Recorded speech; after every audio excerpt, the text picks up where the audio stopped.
I would now like to hand over to your host, Matt Morris, Head of Investor Relations, to begin. Please go ahead, Matt. Good morning, everyone, and thank you for joining us today. On our call are David Gibbs, our CEO, Chris Turner, our CFO, and Dave Russell, our Senior Vice President and Corporate Controller. Following remarks from David and Chris, we'll open the call to questions. Please note that this call includes forward-looking statements that are subject to future events and uncertainties that could cause our actual results to differ materially from these statements.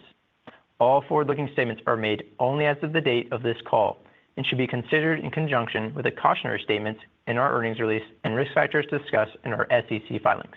Please refer to today's release and filings with the SEC to find disclosures, definitions, and reconciliations of non-GAAP financial measures. Please note that during today's call, system sales and operating profit growth will exclude the impact of foreign currency. For more information on our reporting calendar for each market, please visit the financial reports section of the IR website. We are broadcasting this conference call via our website.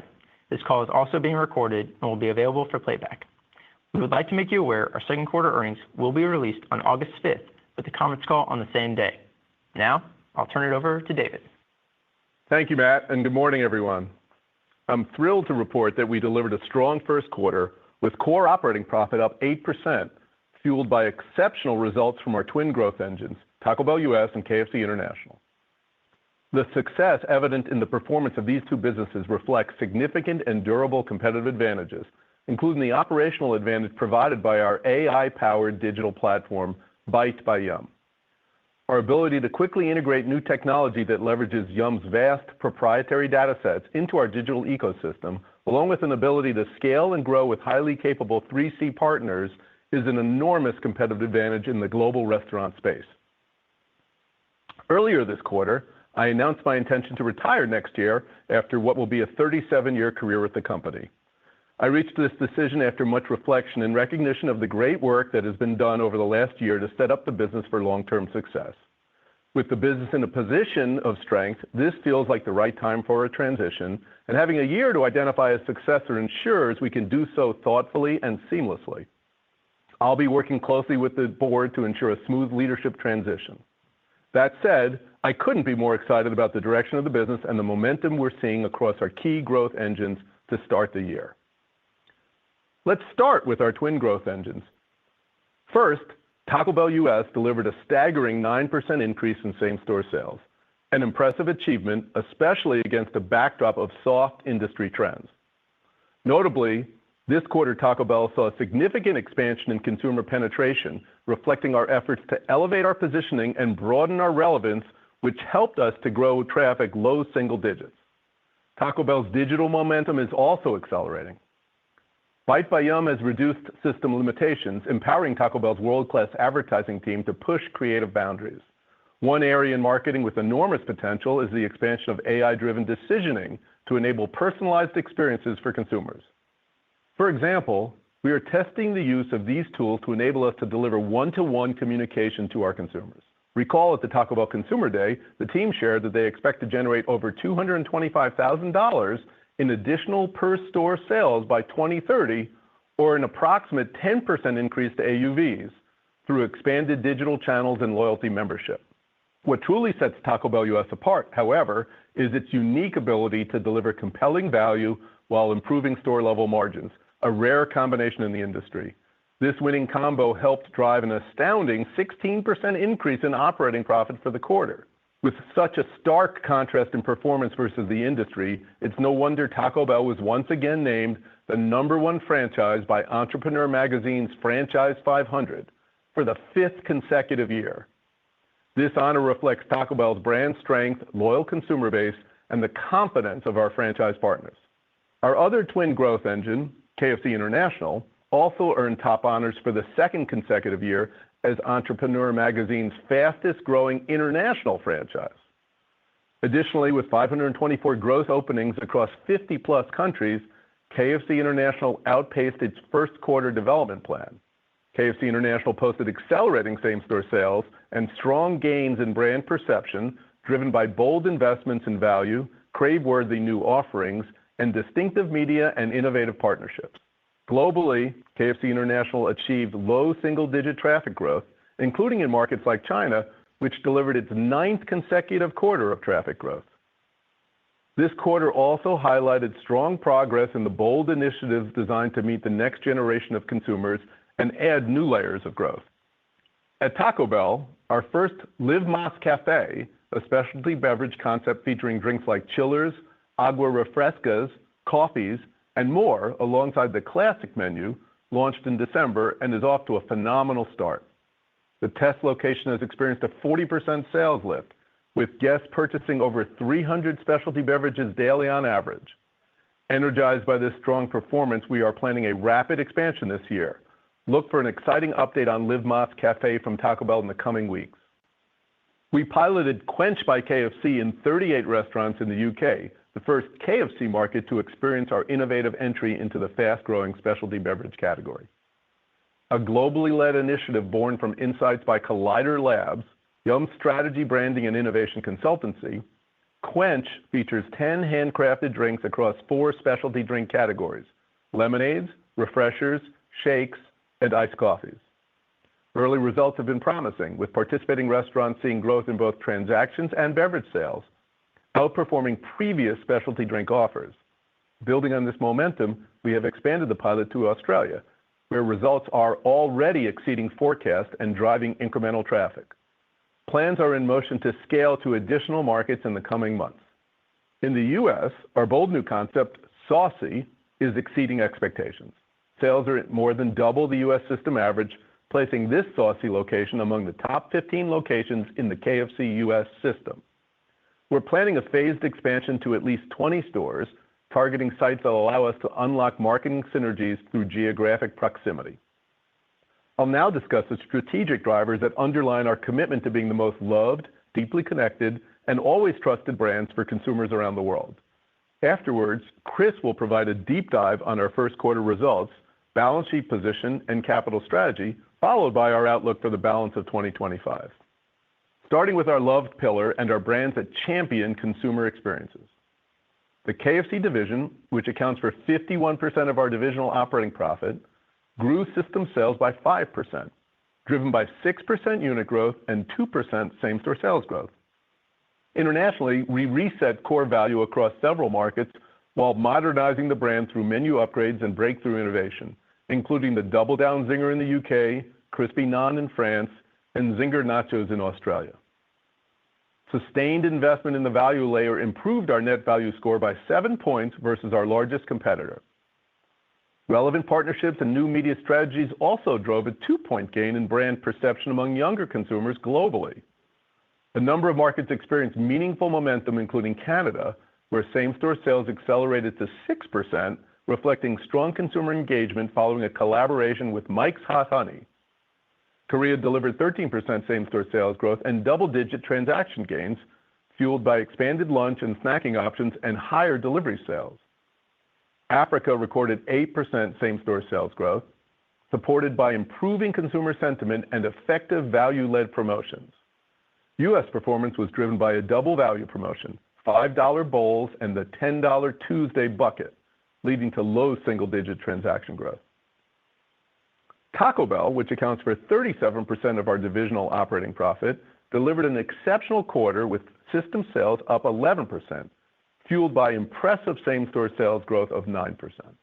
Top-line performance was driven by low single-digit traffic increases across all income cohorts. The brand generated strong buzz with the success of its crispy chicken nuggets, milk bar churros, cheesy dipping burritos, and steak and queso Crunchwrap sliders. The $5, $7, and $9 Lux boxes offered compelling value, with the $9 Lux Cravings box featuring rotating limited-time innovations. Taco Bell also expanded category entry points with bold offerings like Caliente Cantina Chicken and Steak Nacho Fries. We've now seen multiple quarters of rapid adoption in digital, with mix reaching 42% and sales growing 37% year over year. In March, Taco Bell hosted both its Consumer Day and Live Más Live events, spotlighting the brand's bold innovation and powerful fan connection. At Consumer Day, the team unveiled the ambitious global RING, Ring the Bell strategy, outlining a compelling long-term vision to drive sales, improve margins, expand its footprint, and accelerate digital growth. Live Más Live brought together top social media influencers and die-hard Taco Bell fans for an immersive celebration of the brand's boldest new menu innovations and experiences. The event buzzed with excitement, blending exclusive tastings, live entertainment, and behind-the-scenes access to what's next for Taco Bell, including exclusive limited edition merch collaboration and awards for its most loyal supporters. Pizza Hut, which represents 12% of our divisional operating profit, had system sales decline 3% in Q1. The decline in system sales was primarily attributable to disappointing same-store sales performance in the U.S. Excluding the U.S., same-store sales were positive for the quarter, with meaningful improvements across Asia, Europe, and the Middle East. In the U.S., sales started soft in January and improved through February and March, with the last few weeks showing sequential gains in revenue and transaction growth. The U.S. business faced an intense competitive environment. To drive momentum, Pizza Hut U.S. leaned into group occasions with its stuffed crust and wings promotion and Ultimate Hut Bundle, both of which increased check and attracted new users. During the Super Bowl, the Ultimate Hut Bundle helped deliver Pizza Hut's highest ever digital sales per restaurant. Looking ahead, Pizza Hut U.S. will focus on its 3D strategy: distinctive offerings for group occasions, dependable everyday value through platforms such as the $7 Deal Lovers, and disruptive innovation to gain share in a competitive market. Habit Burger and Grill system sales growth was flat this quarter. Tempura Avocado Wedges launched this quarter and became one of the brand's highest performing side LTOs in recent history. This quarter, Habit shifted its marketing to focus on brand fame, including an amplified social media presence and a Super Bowl placement that drove 10 million total impressions. Looking ahead, Habit is in the early stages of expanding local restaurant marketing through on-the-ground field teams. Strong same-store sales growth in Florida, Washington, and New Jersey reinforce our confidence in the brand's long-term growth potential and the impact of market-specific engagement. Moving to our connected pillar, we're advancing our ability to serve every consumer, everywhere, at any time. Earlier this year, we announced Byte by Yum, our proprietary suite of AI-powered software-as-a-service products designed to deliver integrated, seamless technology across our restaurants. This strategic investment is delivering results, with digital sales up 12% year over year. As mentioned previously, Pizza Hut U.S. achieved its highest Super Bowl sales ever, with every digital order processed through Byte Commerce, marking a major milestone in our digital transformation. This success highlights the scalability and reliability of our platform. We're also seeing stronger consumer engagement, including a 4.5 million quarter-over-quarter increase in KFC loyalty members. At Taco Bell, active loyalty membership grew 45% year over year, fueled by unique experiences like Build Your Own Luxbox and the Spring Break Fan Favorite Vote. Looking ahead, we're excited about our new partnership with NVIDIA, which will accelerate the development of innovative AI technologies across Yum worldwide. Chris will share more about this shortly. The cornerstone of Yum Brands is our unrivaled culture and talent, and I would like to congratulate two executives who are taking on larger leadership roles. Meg Farren, who was previously GM of KFC UK and Ireland, was promoted to the position of President of Taco Bell North America effective February 10th, and Catherine Tan Gillespie, formerly the CMO and CDO for KFC US, became President of KFC US effective April 1st. I am confident Meg and Catherine will help lead these storied brands to even greater success. Speaking of the talent in the Yum system, we recently witnessed the company's collaborative culture in action when nearly 1,000 people attended our global franchise convention in Australia. The four-day summit was attended by world-class franchisees from all over the globe, with some traveling more than 10,000 miles to attend.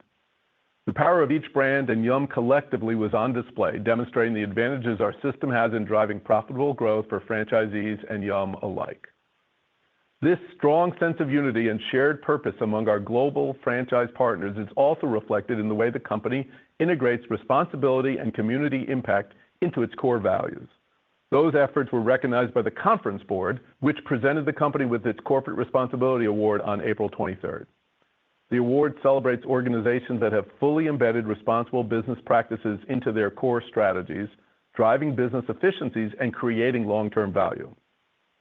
To wrap up, I'm thrilled with our first quarter results, which clearly demonstrate the strength of the Taco Bell brand and the momentum in KFC. Our recent investments in KFC to enhance our value proposition, modernize our brand, and update our menu are delivering sustainable improvements in top-line trends. I left our global franchise convention knowing Yum! Is simply one of the best-positioned QSRs with an unbelievable international franchise base that is more than ever committed to grow their portfolios and capitalize on the strong financial returns offered by our brands. For investors, and as a long-term shareholder myself, the bold initiatives we're taking that will give us a leading edge in all markets is an aspect to our story that can't be ignored. And I look forward to sharing the continued progress in that pursuit and unlocking the multiple unique levers for profitable growth. With that, Chris, over to you. Thank you, David, and good morning, everyone. Today, I'll discuss our first quarter financial results, our balance sheet and capital strategy, and our outlook for 2025. As David mentioned, we are off to a good start in 2025 with momentum in our top line, impressive growth in digital mix, and strong profit flow through to the bottom line. First quarter system sales grew 5%, driven by 3% same-store sales growth and 3% unit growth. Ex-special G&A expenses were $274 million, up 3% year over year. Reported G&A was $302 million and includes $24 million in special expenses related to our resource optimization program that is unlocking efficiency in the organization, along with investments related to our brand headquarters consolidation. Yum's core operating profit was $586 million, up 8%, highlighting the strength of our global multi-brand portfolio. Delivering 8% core operating profit is a strong result in a complex consumer environment driven by the contributions of our twin growth engines. Taco Bell delivered 16% core operating profit growth, led by double-digit system sales growth and strong profit flow through on flat G&A. KFC grew operating profit 9%, driven by 5% system sales growth and lower G&A, a good example of the impact of the strategic actions we've taken to remove duplicative work across the system. At Pizza Hut, first quarter operating profit growth was negatively impacted by 7 percentage points, or approximately $6 million, due to expenses associated with transitioning stores from 4 franchise entities to new ownership, and by 3 percentage points due to timing of technology spending within franchise advertising and other services expenses. One important driver of Yum's overall performance is our store-level margin performance, particularly for our largest equity estate, Taco Bell. Taco Bell's magic formula allows it to deliver category-leading value while also maintaining industry-leading margins. The expansion of Taco Bell's Luxe Cravings Box lineup at $5, $7, and $9 price points delivered exceptional value across income levels, with the $5 Luxe Box becoming a massive win with low-income consumers. As we announced at Live Más Live, we expect Taco Bell U.S. full-year margins to come in at 24% to 25%. At Habit, restaurant-level margin performance was commendable, with an impressive 310 basis point improvement year over year, despite meaningful labor headwinds in California. Another factor supporting store-level margins across all brands is the acceleration in digital sales. At Taco Bell, digital mix reached 42%, while Habit expanded digital mix 10 points, driven by kiosk sales increasing to 17% of mix, up from 10% last year. First quarter ex-special EPS was $1.30. Reported EPS was 90 cents, including an unfavorable tax impact of 33 cents relating to a tax reserve in a foreign jurisdiction. Finally, in general, our business has minimal supply chain-related tariff risk, as most markets source within their country or with countries where there is not currently tariff risk. As a result, we expect tariffs to have an immaterial impact on our system-wide supply chain.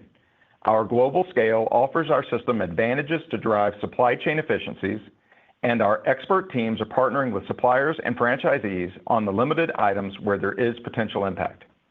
Now, on to development. While Q1 development reflects previously signaled and planned closures, including in Turkey and across Pizza Hut, unit development in the first quarter was in line with our forecast, and we are on track to deliver 5% unit growth, excluding Turkey, this year. Our development engine remains healthy, with 751 new stores opened in Q1, roughly in line with Q1 last year across 68 countries.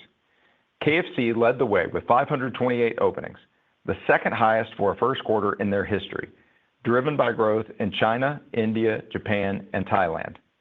Globally, KFC offers highly attractive paybacks with the global average below 5 years and even stronger paybacks in markets like China, Thailand, and the Middle East. Pizza Hut delivered solid development with 198 new units across 34 markets, while Taco Bell added 24 gross units. Taco Bell's net unit development in Q1 reflects planned phasing, closures in Malaysia, and the closure of remaining restaurants in China's Tier 2 cities. As announced at Taco Bell Consumer Day in March, the team is on track to deliver 100 international net new units this year, with growth strongest in the UK, Spain, and India. Lastly, Habit continues to improve its store-level paybacks and is exploring opportunities to capitalize on lower-cost conversions from fast casual brands closing stores in its core markets. As a reminder, the termination of our franchise agreement in Turkey resulted in 537 closures, 283 KFC locations, and 254 Pizza Hut locations. As shared on our last call, the Pizza Hut team also accelerated planned closures or engaged with franchise partners to strengthen our system, specifically in markets such as Chile, the UK, and the US. Notably, in the US and UK, we facilitated a transfer of more than 200 stores to more capable franchise partners. In Latin America, recently, the Serrano Group signed a binding agreement for majority ownership in a joint venture with IMC, our KFC franchisee in Brazil. The Serrano Group is one of our world-class 3C partners who started with their first KFC store in Ecuador and now manages nearly 800 stores across 6 countries in Latin America. Over the past 3 years, they've opened 183 new stores, leveraging a sophisticated supply chain that includes in-house commissaries and chicken processing facilities. We believe this strategic deal paves the way for accelerated unit growth in a large and underpenetrated market. As David mentioned, earlier this month, we hosted our global franchise convention in Sydney, Australia, bringing together franchisees from around the world. The energy and enthusiasm were unmistakable. Over several days, we aligned on brand strategy, covering everything from world-class development capabilities to cutting-edge marketing analytics, while showcasing the power of our global network and the competitive advantage that comes from sharing best practices across markets. We also celebrated franchise partners who delivered outstanding results, underscoring the strength of our system. The chance to speak with so many of our franchisees made it clear that sentiment in the Yum system is strong, with many eager to grow their portfolios, and helped reinforce one of Yum's greatest advantages, a network of strong, corporate-minded franchise partners who see opportunity and are willing to invest even in times of macro volatility. I'll now discuss our connected brand strategy that continues to revolutionize digital and technology across our system, strengthening operations, enhancing consumer experiences, and unlocking new insights. Bite by Yum, with emphasis on both foundational and AI-driven capabilities, was showcased extensively at the franchise convention, and our D&T leaders engaged in meaningful one-on-one conversations with our largest and most strategic franchisees, deepening relationships and reinforcing our shared vision for growth. We held in-depth product demonstrations for our Bite platform and highlighted some of the unique innovations only possible with an integrated technology stack. As a result of this, we have overwhelming interest from our franchisees in adopting Bite in their restaurants. Completing the rollout of Bite in our U.S. brands remains a top priority in 2025, but given the level of interest, we're beginning to work with our international franchisees on how we can scale Bite into their markets in an accelerated fashion over the coming years. We are also thrilled to announce our partnership with NVIDIA this quarter, a milestone that enables us to accelerate the development and deployment of cutting-edge AI technology solutions across our system. We're focusing on 3 key areas of the business: voice-automated drive-through and call center operations to deliver more natural and seamless ordering experiences for our consumers, computer vision technology to enhance back-of-house and drive-through efficiency through real-time analytics, and advanced restaurant intelligence to equip general managers with personalized action plans that drive operational excellence. These innovations will enhance operational performance, support our teams, and elevate the guest experience across our brands. We believe AI will become the new operating system of restaurants, and our partnership with NVIDIA positions Yum at the forefront of that revolution. Now, let me highlight the significant strides across our Easy Experiences, Easy Operations, and Easy Insights pillars. Starting with our Easy Experiences pillar, where we prioritize delivering frictionless consumer experiences. This quarter, Pizza Hut UK, powered by the launch of our Byte commerce platform, achieved impressive digital momentum with a 67% year-over-year increase in mobile app transactions. In 2025, we're set to scale Byte commerce to 4 new Pizza Hut international markets and introduce AI-powered personalization to drive higher average order value and accelerate transaction growth. KFC is also making strong progress in this area with kiosks now representing its largest digital sales channel, accounting for nearly 50% of all digital sales excluding China, highlighting the growing consumer preference for this convenient ordering option. Turning to our Easy Operations pillar, where we're focused on optimizing operations to support and empower our team members, in Q1, we expanded Byte Restaurant Coach to an additional 5,000 stores. The Byte Coach's digital routine tools and training have enabled more proactive, consistent, and scalable performance management across our restaurants. At Taco Bell US, we onboarded an additional 1,500 restaurants to Byte's back-of-house platform, bringing the total stores live to 3,000. This continued momentum reflects strong operator engagement and meaningful progress toward building a fully connected kitchen ecosystem that drives efficiency and data-informed decision-making. Lastly, under our Easy Insights pillar, we're leveraging data to drive smarter, more informed decision-making. Our U.S. brands are harnessing our powerful data engine and first-of-its-kind cross-brand consumer data platform to deliver personalized marketing campaigns, which for our first test through the email channel delivered 2 times the improvement in consumer engagement compared to traditional email marketing. Since the end of last year, we've expanded AI-driven marketing use cases across our brands, further embedding intelligence into how we engage and convert consumers. These advancements are driving smarter targeting, increased efficiency, and stronger returns on our digital marketing investments. Next, I'll provide an update on our balance sheet and liquidity position. Net capital expenditures for the quarter totaled $56 million, reflecting $15 million in refranchising proceeds and $71 million in gross capital expenditures. Throughout the quarter, we repurchased approximately 1.56 million shares for a total of $228 million. Our net leverage ratio ended the quarter at 3.9 times. Subsequent to quarter end, we took advantage of a favorable window of interest rate volatility to enter into a new 3-year interest rate hedge, reducing our exposure to interest rate risk on $1.5 billion of variable rate debt for which hedges had recently expired. As a result, we expect $10 million in interest rate savings versus our planned interest expense for 2025, which had contemplated higher interest rates on that debt. As I shared on the last call, subject to market conditions, we expect to maintain our net leverage ratio at approximately 4 times over the medium term by issuing incremental debt subject to market conditions as our business grows. Overall, our capital priorities remain unchanged and focus on maximizing shareholder value through strategic investments in the business, maintaining a strong and flexible balance sheet, offering a competitive dividend, and returning excess cash to shareholders. Now, let me share our latest outlook for the full year. 2025 is shaping up to be a complex year to navigate given economic uncertainty and geopolitical challenges. However, we believe this is another year that will demonstrate the resilience of our business model. In the U.S., Taco Bell, which represents approximately 80% of our U.S. profit, is incredibly well-positioned to navigate this environment as the value leader, with an opportunity to take share from higher-priced competitors. Its robust innovation pipeline, including the return of crispy chicken nuggets in Q2, reinforces our view. Internationally, we are seeing that KFC, which represents 85% of our international profits, is recovering from the Middle East conflict and gaining momentum around the world.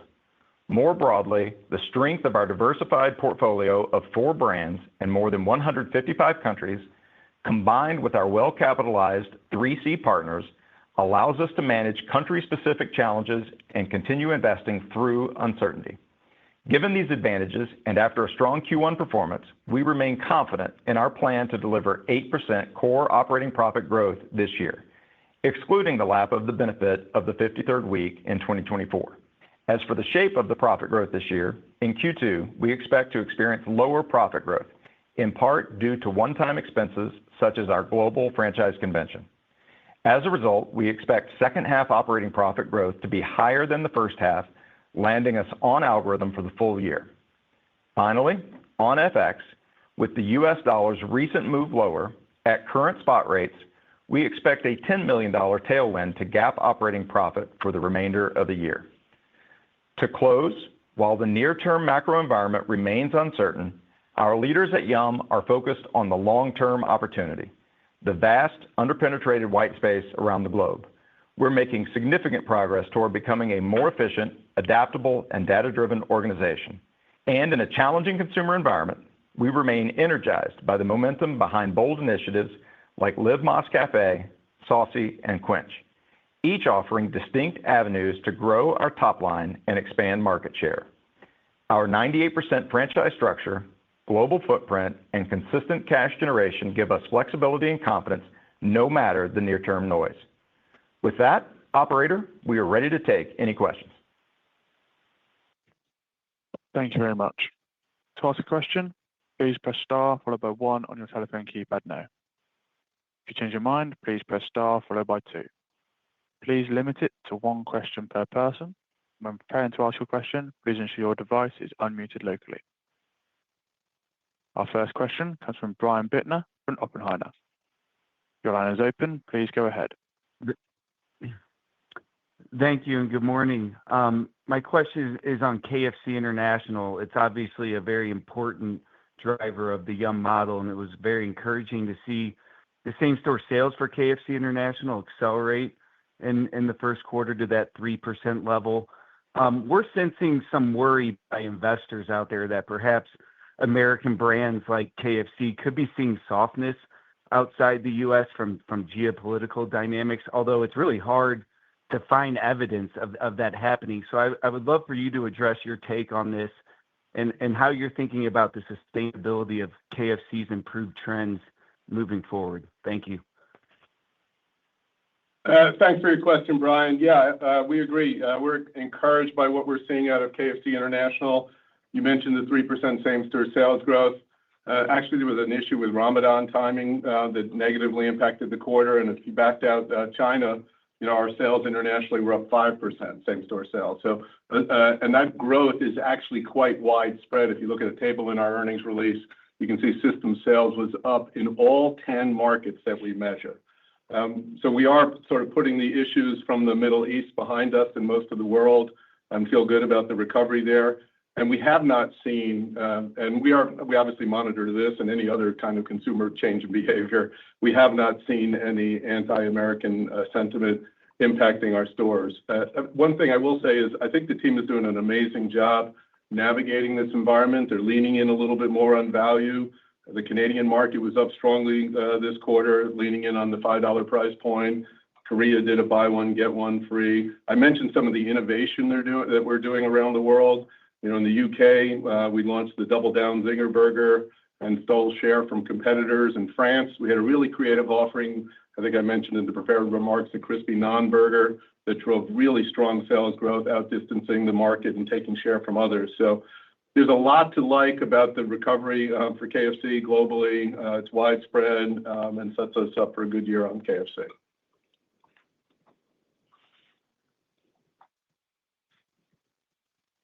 Our next question comes from David Tarantino from Baird. Your line is open. Please go ahead. Hi, good morning. Chris, I wanted to ask about the full year guidance, and I appreciate your comments on your confidence in achieving the 8% operating income growth. But I wanted to ask, related to the back-weighted nature of that, your degree of confidence in the second half acceleration in the profit growth, and what gives you that confidence in light of maybe an uncertain macro backdrop? Yeah. Hey, thanks a bunch, David. If we look at the full year, we're off to a good start in Q1. 8% core operating profit in Q1, despite the impact of the strategic moves that we mentioned at Pizza Hut. If I think about the rest of the year, company store margins were on plan in Q1, but Q1 is seasonally low. So if we look at the full year, we expect to be on plan in terms of our company store profit margins. Full year, we mentioned on Taco Bell at 24% to 25%. Pizza Hut, if you look at the quarter, those strategic moves and the timing that we mentioned, was about an $8 million impact. So big for Pizza Hut, but small in the grand scheme of things at Yum. And if we look at the back part of the year on Pizza Hut, we've got some favorable profit laps that the team thinks that they can lap. And if we look at our full year plan right now for Pizza Hut, we expect to get to roughly flat profit on the full year. Obviously, we're working to drive sales every day. We're pleased with Q1, but our plan isn't dependent on sequential acceleration on same-store sales in the U.S. Throughout the year.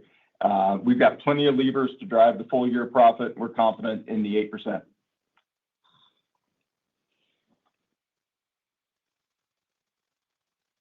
Our next question comes from Dennis Geiger from UBS. Your line is open. Please go ahead.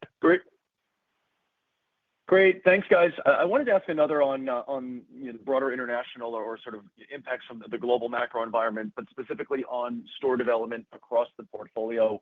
Could you talk a little bit more about that unit development outlook for the year, in thinking sort of what sounds like a strong trajectory, excluding the planned closures? It sounds like franchisees are in a good spot. Returns are encouraging. But any additional commentary on sort of the confidence in the development outlook, even if the macro were to have a downturn, your confidence there to kind of continue to hit numbers?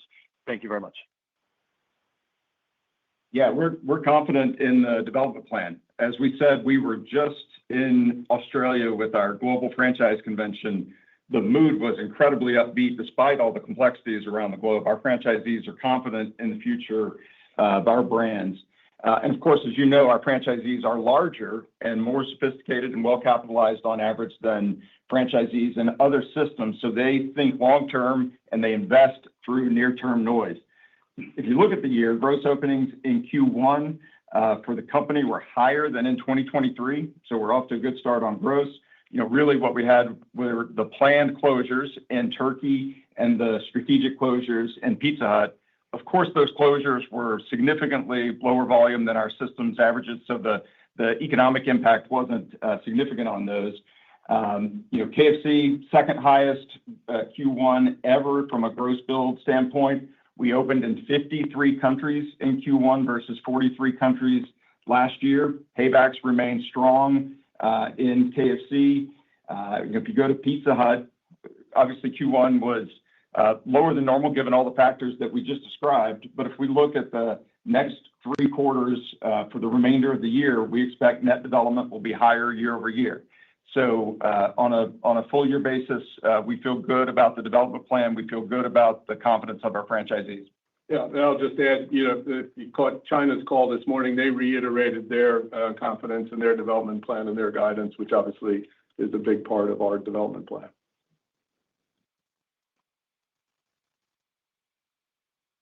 Our next question comes from David Palmer from Evercore ISI. Your line is open. Please go ahead. Thanks.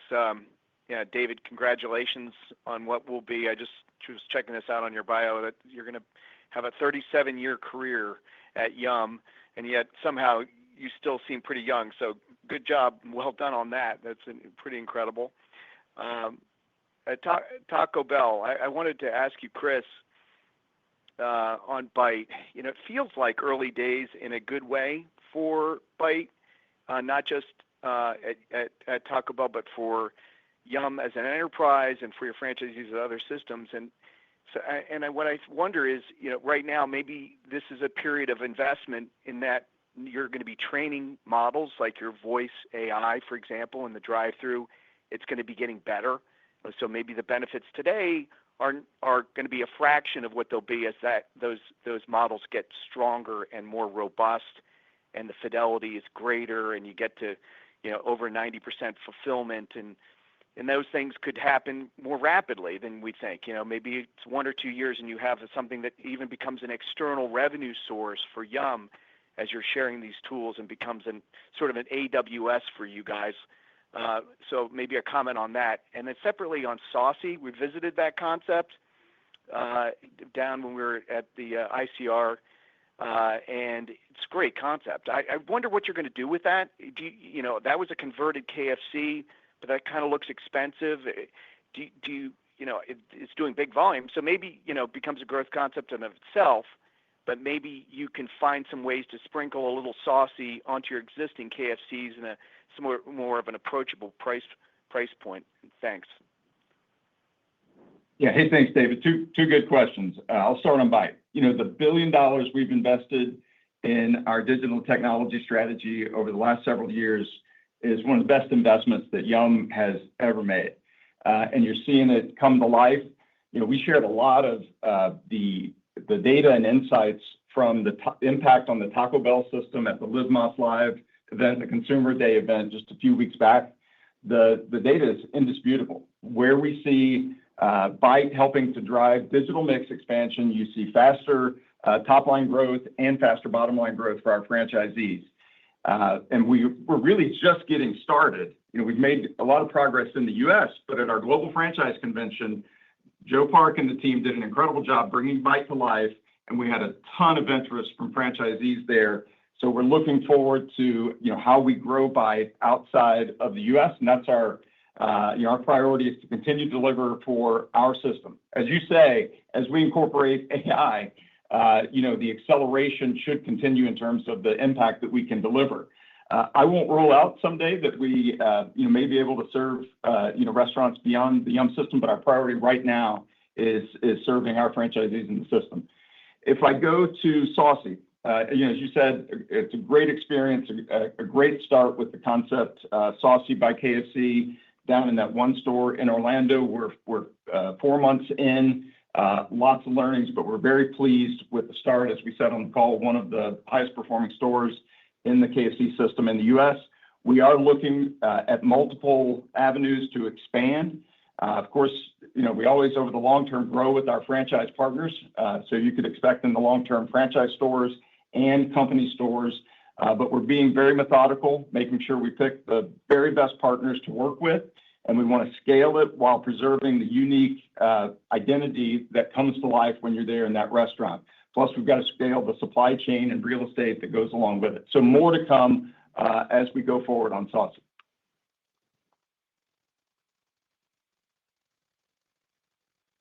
Our next question comes from Danilo Gargiulo from Bernstein. Your line is open. Please go ahead. Great. Thank you very much. I want to ask a question beyond the dual engine of growth. So it's very clear the dual engine of growth is working exceptionally well. But for an acceleration further, you might need to lean more into the remaining 20% of the operating profit. So, KFC US and Pizza Hut. And this might be offering outsized returns given that there is a relatively compressed expectations from the investor base. So can you expand more on the 3D strategy? And by when do you expect to see same-store sales and traffic to be more sustainably positive? Thank you. Yeah, great question, Danilo. Obviously, the twin growth engines are what powers our long-term algorithm, but that doesn't mean that we aren't incredibly excited about that other 17% and what it can do to further accelerate our growth. Taco Bell International in particular is really starting to get a lot of traction. One of the things that came out of this Global Franchise Convention was just massive enthusiasm from our existing franchise base at Pizza Hut and KFC and starting to get more involved with Taco Bell as we're seeing more success around the world.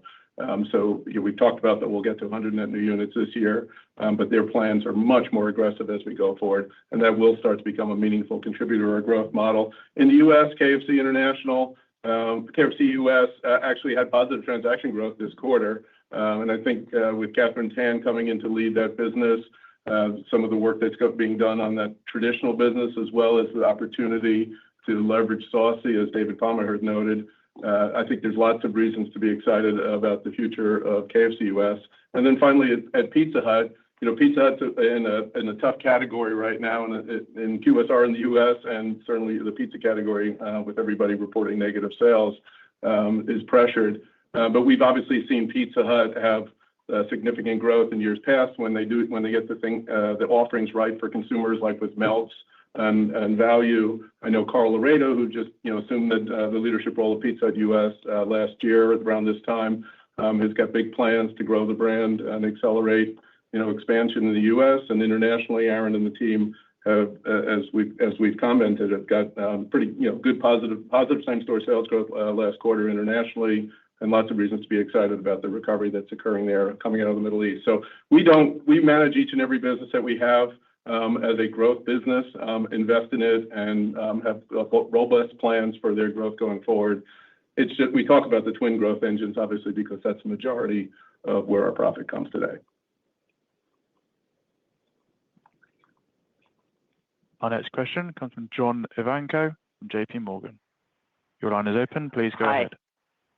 Hi, thank you. The question is on the NVIDIA partnership.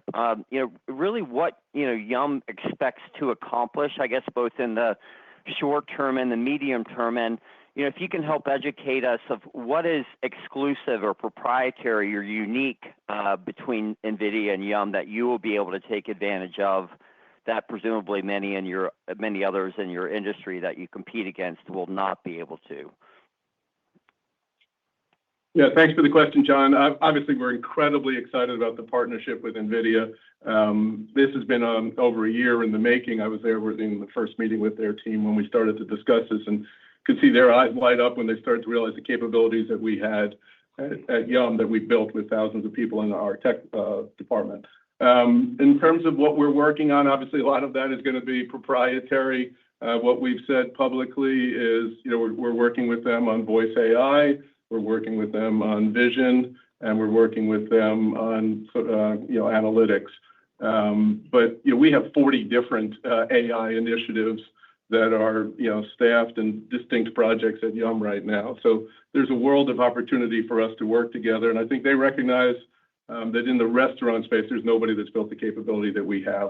We're the perfect partner for them. The relationship is off to a fantastic start. And as I think somebody said earlier, we really just scratched the surface on what we can do with the tech that we've built. It's been $1 billion investment. We've built this Ferrari. Now we're just starting to get it out on the track and hit the gas. So I'm excited about the impact that we can have on all parts of our business, across the customers, employees, franchisees, and their profitabilities. It just has, it's a virtuous cycle. The better our tech gets, the more we can do with it. We have time for one more question. Our final question comes from Andrew Charles from TD Cowen. Your line is open. Please go ahead. Great, thank you. And just to echo David, congrats on a storied career at Yum. Very encouraging Taco Bell performance, in the first quarter in a very tough, U.S. domestic backdrop. I'm curious, is it realistic to expect that Taco Bell's up 10% performance on a two-year basis can persist throughout 2025? Yeah. First of all, Andrew, thank you for the comments on my career, and thank you for acknowledging what is the absolutely standout quarter for Taco Bell, +9, when we're seeing everybody else reporting negative numbers, and we know the industry is, flat to negative.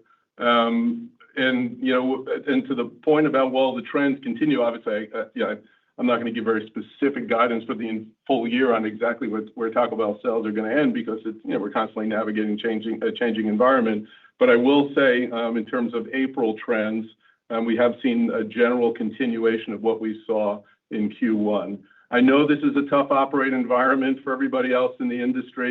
It just is probably an environment that favors Taco Bell, and that's what you're seeing. They're firing on all cylinders. We talked about in the prepared remarks how their penetration is going up. So we're bringing more customers into the brand. That's with things like Cantina Chicken, which launched a year ago and is bringing light and lapsed users into the brand. The value that we're offering really stands out in this environment. Nobody else has, the $5, $7, and $9 box offerings we have, coupled with the Cravings Value Menu. And then, of course, the hallmark of Taco Bell is their innovation and things like Crunch Wrap Sliders. We can go have an event like Live Más Live and unveil our innovation for the entire year and not have to worry about anybody copying it because nobody sells anything close to what we sell. And that is a very enviable position in the industry. It's why we call Taco Bell a category of one brand. And yes, we are seeing a continuation of the trends into Q2, although our lap obviously gets much harder as we start to lap Cantina Chicken. So the one-year numbers have come down a little. So we're excited about the impact that Taco Bell is going to have this year, but really the way it's set up for success, very much fueled by the digital work that Chris has been talking about. So just to wrap up, I think this was another quarter that demonstrated the strength of the Yum business model, the resiliency of that model. In 2024, we delivered on our 8% core operating profit commitment when most of our competitors were not able to, given the international challenges. And we did it again this quarter, again, with a backdrop of a lot more challenges and a softer U.S. consumer. The consistency of our growth, I think, is the envy of the industry. Our twin growth engines are firing on all cylinders. And the milestones that we reached this quarter on digital, I think we'll look back as incredibly important. The launch of Byte by Yum, the reaction that we've gotten from the international franchise community, the partnership with NVIDIA, the billion-dollar investment is really starting to pay dividends, hitting 55% digital sales this quarter, numbers that would have been unheard of just a few years ago. So we're off to a good start for the year, and I'm excited about finishing this year really strong.